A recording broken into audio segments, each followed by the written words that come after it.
Video देखने से पहले चैनल को सब्सक्राइब कर दें दोस्तों, क्योंकि आज के एपिसोड में होने वाला है जबरदस्त धमाका। कहानी की शुरुआत होती है रोमिल की जिंदगी की सबसे बड़ी गलती से। रात का वक्त होता है, पूरा घर खामोशी में डूबा होता है।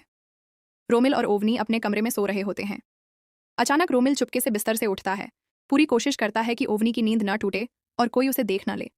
लेकिन किस्मत को कुछ और ही मंजूर होता है। ओवनी की आंख खुल जाती है। वो तुरंत सोने का नाटक करती है और रोमिल बिना कुछ जाने कमरे से बाहर निकल जाता है। रोमिल धीरे धीरे चलते हुए सीधा शीतल के कमरे में चला जाता है। वहां दोनों के बीच ऐसी बातें होती हैं जो पूरी कहानी का रुख बदल देती हैं। रोमिल शीतल से साफ साफ कहता है कि निहाल का पीछा छोड़ दो, वो तुमसे शादी नहीं करेगा। रोमिल कहता है कि मैं बिट्टो का पिता हूं, मैं तुम दोनों का खर्च उठाऊंगा। और फिर वो शीतल को यकीन दिलाता है कि जितना प्यार मैं तुम्हें दूंगा उतना प्यार निहाल कभी नहीं दे सकता। लेकिन कहानी में सबसे बड़ा ट्विस्ट तब आता है जब दरवाजे के पास खड़ी ओवनी ये सब सुन रही होती है। हर लफ्ज उसके दिल पर खंजर की तरह लगता है। ओवनी बुरी तरह घबरा जाती है, उसकी तबीयत अचानक बिगड़ने लगती है। उसे चक्कर आता है और वो जमीन पर गिर जाती है। गिरने की तेज आवाज सुनते ही शीतल और रोमिल घबराकर बाहर भागते हैं और जो मंजर देखते हैं उसे देखकर दोनों के होश उड़ जाते हैं। ओवनी जमीन पर बेहोश पड़ी होती है। रोमिल तुरंत ओवनी को उठाता है और जोर जोर से निहाल को आवाज देने लगता है। निहाल दौड़ता हुआ आता है, ओवनी को गोद में उठाता है और तुरंत कमरे में बिस्तर पर लिटा देता है।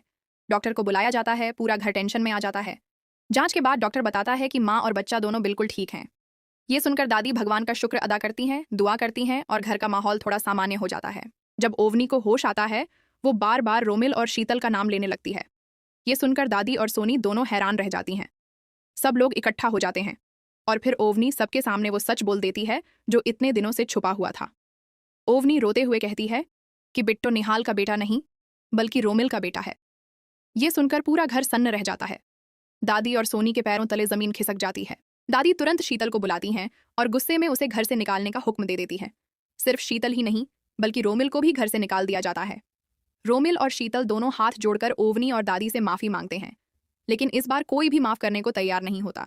दोनों को इज्जत के साथ नहीं, बल्कि सच के बोझ के साथ घर से निकाल दिया जाता है। आखिरकार सच की जीत होती है।